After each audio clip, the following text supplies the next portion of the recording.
गाव समृद्ध झाले तरच महाराष्ट्र समृद्ध होईल. अहिल्यानगरात मुख्यमंत्री समृद्ध पंचायत राज अभियान कार्यशाळा. अहिल्यानगर जिल्ह्यात मुख्यमंत्री समृद्ध पंचायत राज अभियानाची जिल्हास्तरीय कार्यशाळा उत्साहात पार पडली.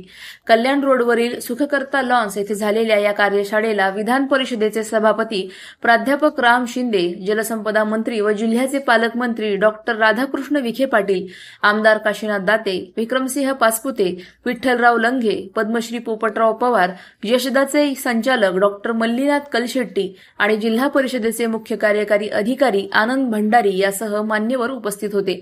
सभापती प्राध्यापक शिंदे यांनी सांगितले की गाव समृद्ध झाले तरच राज्याचा सर्वांगीण विकास साधता येईल. वीज, पाणी, रस्ते, शिक्षण या पायाभूत सुविधांच्या माध्यमातून प्रत्येक ग्रामपंचायतीने या अभियानात सहभागी व्हावे. हीच खरी संधी आहे गावांचा विकास साधण्यासाठी. पालकमंत्री डॉक्टर विखे पाटील यांनी यावेळी स्पष्ट केले की ग्रामपंचायती लोकशाहीची पहिली पायरी आहे. पाणी, वीज, रस्ते, आरोग्य, शिक्षण या क्षेत्रात गावांची गुणवत्ता उंचावणे हे अभियानाचे उद्दिष्ट आहे. प्रत्येक गावाने आपला विकास आराखडा तयार करून अंमलबजावणी करावी.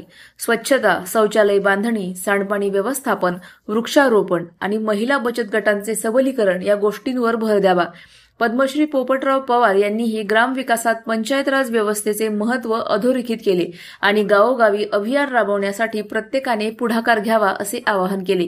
या कार्यशाळेत उत्कृष्ट पंचायत समित्या आणि ग्रामपंचायतींचा मान्यवरांच्या हस्ते सत्कार करण्यात आला. कार्यशाळेला जिल्ह्यातील सर्व सरपंच, ग्रामविकास अधिकारी आणि गट विकास अधिकारी मोठ्या संख्येने उपस्थित होते. या कार्यशाळेतून पुन्हा एकदा अधोरेखित झाले की गाव समृद्ध झाले तरच खऱ्या अर्थाने समृद्ध महाराष्ट्राची उभारणी होणार आहे. वीज, पाणी, रस्ते, शिक्षण, आरोग्य याचं तुम्ही प्रतिज्ञापत्र हे सादर केलेलं आहे आणि त्यामुळं पोपटराव पवारांनी त्यांच्या पूर्ण बऱ्यापैकी कारकिर्दीतले अनुभव सांगितले, प्रशासकीय अनुभव देखील कलशेट्टी साहेबांनी सांगितले आणि आम्ही व्यासपीठावर बसलेलो देखील अनुभव घेऊनच इथपर्यंत पोहोचलेला आहे.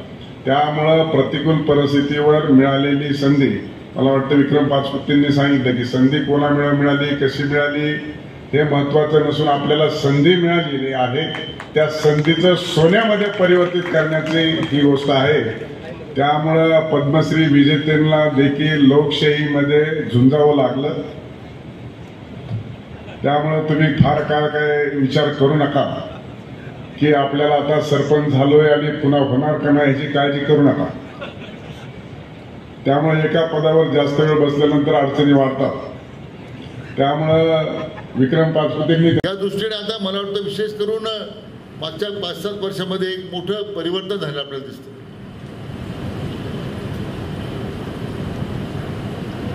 मग काम स्वच्छतेबरोबर कॅपॅसिटी बिल्डिंग झालं होतं. आपण त्या गावातल्या जनतेचं सबलीकरण करण्याबद्दलचं एक मुद्दा जो आहे मग तो कसा होऊ शकतो, तर वेगवेगळ्या योजनांची अंमलबजावणी त्या ठिकाणी आपल्याला करूनच शक्य आहे. मी अनेक वेळा माझ्या मतदारसंघात सुद्धा मी पहिल्यापासून सगळ्या सरपंचांनी सांगत आलेलो आहे की तुम्ही तुमच्या गावाचा विकास आराखडा तयार करा. त्या ग्रामसेवकांवर का तुम्ही अवलंबून राहू नका. बहुतेक सरपंच जे ग्रामसेवक सांगेल ते ऐकत बसतात. तुमच्या गावाला काय विपरीत आहे, ग्रामसेवक काय चुकीचं करतात असं म्हणत नाही. तर ते बिचारा ठरवून दिले काही निकष, हे कर ते कर ते कर ते कर. त्याच्या पलीकडे गाव आहे ना. तर तुमच्या गावाचे विकास आराखडे तुम्ही बनवले पाहिजे. त्या पंचायत राज अभिमानामध्ये जे अभिप्रेत आहे ते तुम्ही त्याच्यामध्ये अंतर्भूत केलं पाहिजे, तर हे अभिमान यशस्वी होईल. तुम्हाला मी सांगतो मित्र, कारण ठरवून दिले लक्षांक काही एवढंच योजना झाल्या पाहिजे, इतक्या सायकली वाटल्या पाहिजे, इतके आता ते कामगार योजनेतून डबे द्यायला सुरुवात केली, आपण भांडे द्यायला सुरुवात केली आहे. परंतु मुद्दा मी सांगत होतो की तुमच्या विकास आराखडा गावचा तुम्ही तयार करा, सरपंचांनी आणि ग्रामपंचायतीने बसून. आम्हाला पाहिजे करून. मुख्यमंत्री समृद्धी पंचायत राज अभियान हे येत्या 17 सप्टेंबर रोजी संपूर्ण महाराष्ट्रामध्ये आदरणीय देशाचे पंतप्रधान नरेंद्रजी मोदी यांच्या वाढदिवसाच्या निमित्तानं महाराष्ट्राचे लोकप्रिय मुख्यमंत्री देवेंद्रजी फडणवीस साहेब यांनी हे सुरू केलेलं अभियान ग्रामविकास आणि पंचायत राज विभागाच्या वतीनं आज अहिल्यानगर येथे कार्यशाळा चालली आहे. सर्व सरपंच आणि अधिकारी त्याचबरोबर जिल्ह्यातले आमदार पालकमंत्री महोदयांनी उद्घाटन केलं कार्यशाळेचं.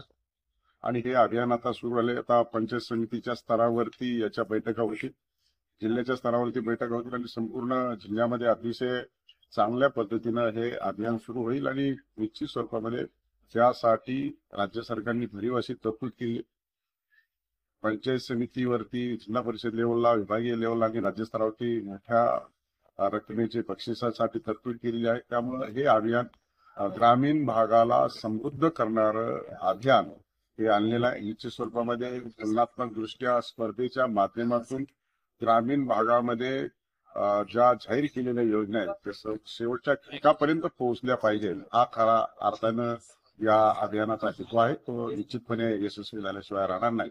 अशा अभियानाची कार्यशाळा आज अहिल्यानगरमध्ये पार पडली. अहिल्यानगर जिल्ह्याचा पहिला नंबर यावा. अहिल्यानगर जिल्ह्यामध्ये सिंटी राळेगण सिद्धी हिवरे बाजार हे आदर्श गावं संपूर्ण राज्याला आणि देशाला माहिती आहेत. त्यामुळे निश्चितच आपल्या जिल्ह्यातील सरपंचाचा आत्मविश्वास हा वाढलेला असतो.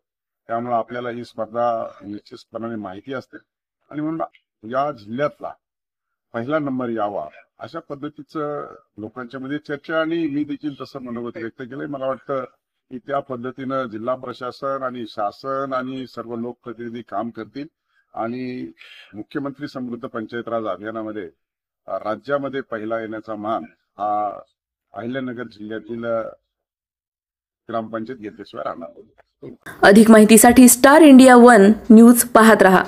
चॅनलला सबस्क्राईब करा आणि अशाच अपडेट्ससाठी बेल आयकॉन दाबा.